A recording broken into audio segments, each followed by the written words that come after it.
Hello दोस्तों, राधे राधे। कैसे हैं आप लोग। मेरे चैनल में आप सभी का स्वागत है। सावन का महीना भगवान शिव को समर्पित एक पवित्र महीना है जिसे श्रावण मास भी कहा जाता है। ये महीना भगवान शिव की पूजा, व्रत और अभिषेक के लिए विशेष महत्व रखता है। सावन में भगवान शिव की आराधना करने से भक्तों की मनोकामनाएं पूर्ण होती हैं और सुख शांति मिलती है। पौराणिक कथाओं के अनुसार सावन का महीना भगवान शिव को अत्यंत प्रिय है। मान्यता है कि माता पार्वती ने इसी महीने भगवान शिव को पति के रूप में पाने के लिए कठोर तपस्या की थी, जिसके बाद भगवान शिव ने उन्हें अपनी पत्नी के रूप में स्वीकार किया था। सावन के महीने में भगवान शिव की पूजा, व्रत और जलाभिषेक का विशेष महत्व है। सोमवार का दिन इस महीने में विशेष शुभ माना जाता है। सावन सोमवार का व्रत रखने से भगवान शिव का आशीर्वाद प्राप्त होता है और भक्तों की सभी मनोकामनाएं पूर्ण होती हैं। सावन मास का व्रत रखने वाले उपासक को सावन की व्रत की कथा का सच्चे मन से श्रवण और पाठ करना चाहिए। जो भक्त सच्चे मन से इस कथा का श्रवण और पाठ करते हैं तो भगवान भोलेनाथ उसकी सारी इच्छाओं को पूर्ण करते हैं। तो चलिए हम सावन महीने की कथा करते हैं। श्रावण मास की कथा के अनुसार अमरपुर नगर में एक व्यापारी रहता था। दूर दूर तक उसका व्यापार फैला हुआ था। नगर में उस व्यापारी का सभी लोग बहुत मान सम्मान करते थे। इतना सब कुछ होने पर भी व्यापारी अपने अंतर्मन से बहुत दुखी था, क्योंकि उस व्यापारी का कोई पुत्र नहीं था। दिन रात उसे बस एक ही चिंता रहती, उसकी मृत्यु के बाद उसके इतने बड़े व्यापार और धन संपत्ति को कौन संभालेगा। पुत्र पाने की इच्छा से वह व्यापारी प्रति सोमवार भगवान शिव की व्रत पूजा किया करता था। सायंकाल को व्यापारी शिव मंदिर में जाकर भगवान शिव के सामने घी का दीपक जलाया करता था। उस व्यापारी की भक्ति देखकर एक दिन माता पार्वती ने भगवान शिव से कहा, हे प्राणनाथ, ये व्यापारी आपका सच्चा भक्त है। कितने दिनों से ये सोमवार का व्रत और पूजा नियमित कर रहा है।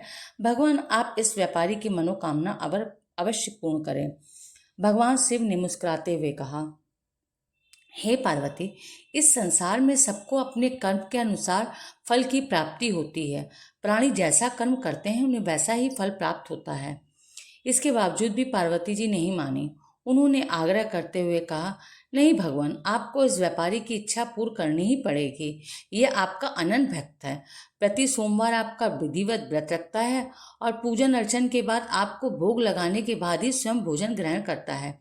आपको इसे पुत्र प्राप्ति का वरदान देना ही होगा।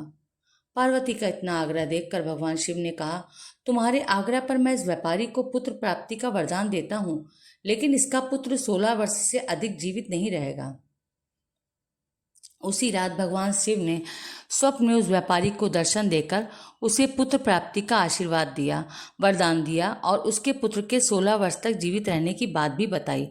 भगवान के वरदान से व्यापारी को बहुत खुशी हुई, लेकिन पुत्र की अल्पायु की चिंता ने उसकी खुशी को नष्ट कर दिया। व्यापारी पहले की तरह सोमवार का विधिवत व्रत करता रहा। कुछ महीने पश्चात उसके घर अति सुंदर पुत्र उत्पन्न हुआ। पुत्र जन्म से व्यापारी के घर में खुशियां भर आईं। बहुत धूमधाम से पुत्र जन्म का समारोह मनाया गया। व्यापारी को पुत्र जन्म की अधिक खुशी नहीं हुई, क्योंकि उसे पुत्र की अल्पायु के रहस्य का पता था। ये रहस्य उसने घर में किसी को भी नहीं बताया था। विद्वान ब्राह्मणों ने उस पुत्र का नाम अमर रखा। जब अमर 12 वर्ष का हुआ तो उसे शिक्षा के लिए वाराणसी भेजने का निश्चय हुआ। व्यापारी ने अमर के मामा दीपचंद को बुलाया और कहा कि अमर को शिक्षा प्राप्त करने के लिए वाराणसी छोड़ाओ। अमर अपने मामा के साथ शिक्षा प्राप्त करने के लिए चल दिया।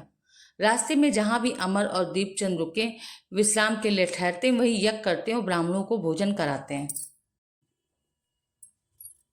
लंबी यात्रा के बाद अमर और दीपचंद एक नगर में पहुंचे।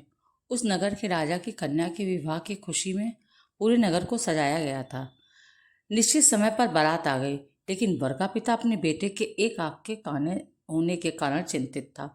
उसे इस बात का भय सता रहा था कि अगर राजा को इस बात का पता लगा तो कहीं वो इस विवाह से इनकार न कर दें। इससे उसकी बड़ी बदनामी होगी। वर के पिता ने अमर को देखा। उसके मस्तिष्क में एक विचार आया। उसने सोचा, क्यों ना इस लड़के को दूल्हा बनाकर राजकुमारी से विवाह करा दूं। विवाह के बाद धन देकर इसको विदा कर दूंगा और राजकुमारी को अपने नगर ले जाऊंगा। वर के पिता ने इस संबंध में अमर और दीपचंद से बात की।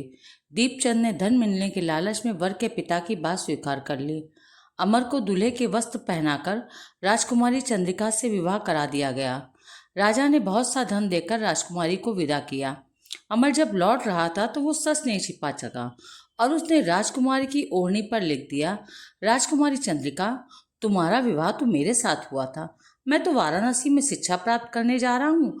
अब तुम्हें जिस युवक की पत्नी बनना पड़ेगा वो कान्हा है।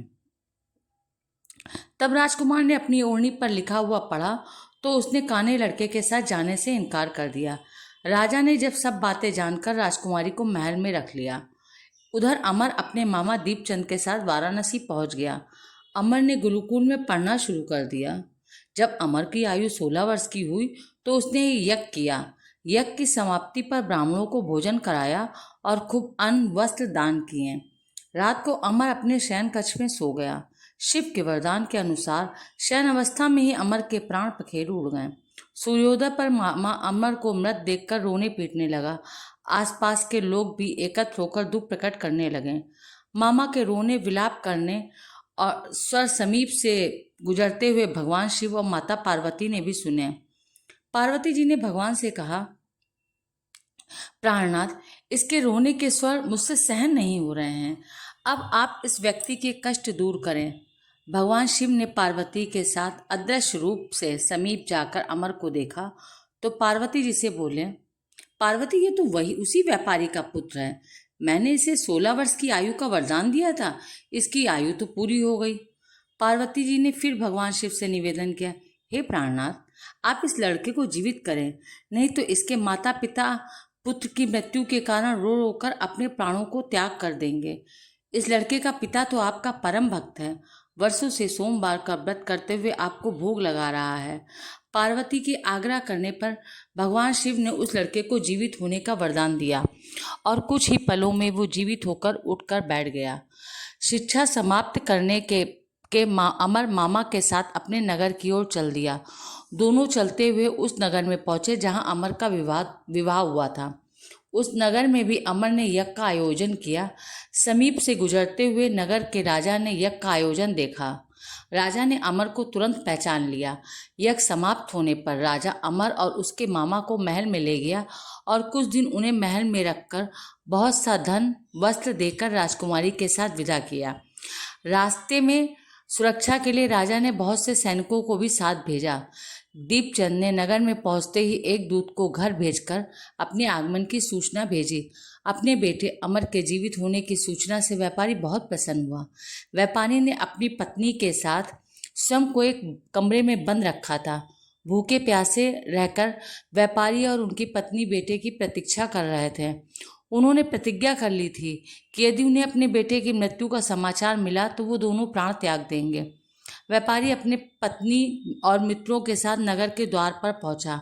अपने बेटे के विवाह का समाचार सुनकर पुत्रवधी राजकुमारी चंद्रिका को देखकर उसकी खुशी का ठिकाना नहीं रहा। उसी रात भगवान शिव ने व्यापारी के स्वप्न में आकर कहा, हे श्रेष्ठी, मैंने तेरे सोमवार के व्रत करने और व्रत कथा सुनने से प्रसन्न होकर तेरे पुत्र को लंबी आयु प्रदान की है। व्यापारी बहुत प्रसन्न हुआ। सोमवार का व्रत करने से व्यापारी के घर में खुशियां लौट आईं। शास्त्रों में लिखा है कि जो स्त्री पुरुष सोमवार को विधि पूर्वक व्रत करते हैं और कथा सुनते हैं, उनकी सारी इच्छाएं मनोकामनाएं भगवान भोलेनाथ की कृपा से पूर्ण होती हैं। बोलो हर हर, एक बार जोर से जयकारा लगाइए। बोले हर हर महादेव, हर हर महादेव। जय भोलेनाथ।